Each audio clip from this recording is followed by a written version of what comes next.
जय श्री श्याम सभी को। तो आज है देवउठनी एकादशी और इसमें हमारे देव को उठाया जाता है। पहले उसको सुलाया जाता है फिर उठाया जाता है। तो ये चीज़ जो मैं ड्रॉ कर रही हूँ ये पेपर पे नहीं दीवार पे की जाती है और कुछ ज़मीन पे की जाती है। तो हम यहाँ इधर पॉसिबल नहीं है कि किसी के घर में हम ऐसा कर सकते हैं क्योंकि इनकी दीवार ख़राब हो जाएगी। तो मैं पेपर का यूज़ करूँगी। इसके लिए एक घर बनाना पड़ता है, चारों तरफ से चक्री बनानी पड़ती है, देवता को बनाना पड़ता है और इनमें डॉट भी की जाती है। तुलसी जी को बनाया जाता है, सीढ़ी बनाई जाती है और एक रास्ता निकाला जाता है, साथिये बनाए जाते हैं और पैर ड्रॉ किए जाते हैं। पैर ड्रॉ करेंगे हम हर सदस्य के हिसाब से, जितने हमारे सदस्य हैं और उसके हिसाब से 2 एक्स्ट्रा कर लेते हैं।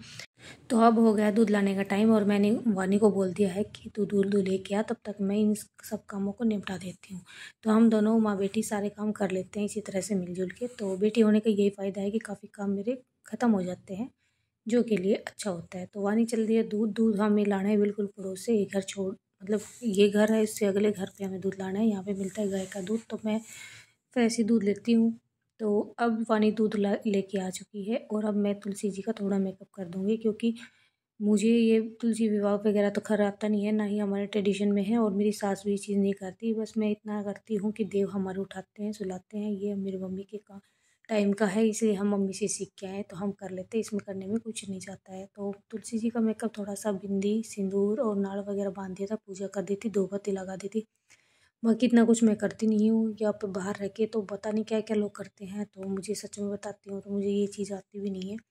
जो होता है मैं वही कर लेती हूँ। तो ये है, तुलसी जी की हमने पूजा कर ली है। आज तुलसी विवाह भी है तो वही है।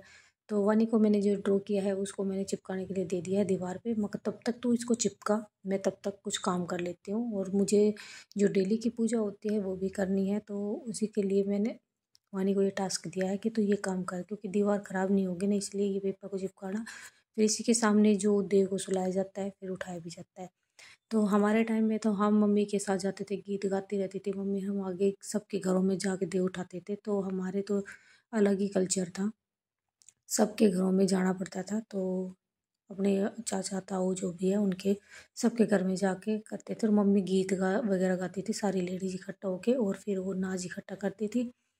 तो किसी के बच्चे हो या शादी हो तो एक्स्ट्रा नाच लिए जाते थे। और फिर उन नाच का हम क्या करते थे कि जब कभी नाच को हम इकट्ठा करके फिर उसको दुकान में बेच के फिर उससे कुछ आइटम लेके उसको बंटवारा करते थे, तो बड़े मज़े आते थे। तो लो जी, बात बातों में मैं चूरमे की तैयारी भी कर दी है। चूरमा मैंने बनाया क्योंकि मम्मी हमेशा चूरमा ही बनाती थी, तो मैंने चूरमा ही बना दिया है। तो चूरमा सबसे पहले तो देवों के लिए निकाला जाएगा। तो 2 पिंडी मैंने लगा दी है, देव सुलाऊंगी ना तब उसके लिए। क्योंकि अब मैं देव सुलाऊंगी तो उसमें आप कुछ भी रख सकते हैं, मूंगफली, गाजर, मूली, जो भी आपकी श्रद्धा वो रख सकते हो। तो चूरमा कंपलसरी है और अनाज कंपलसरी है, वो आपकी मर्जी। को हलवा भी बना के रख सकते हैं, ऐसा कुछ नहीं है।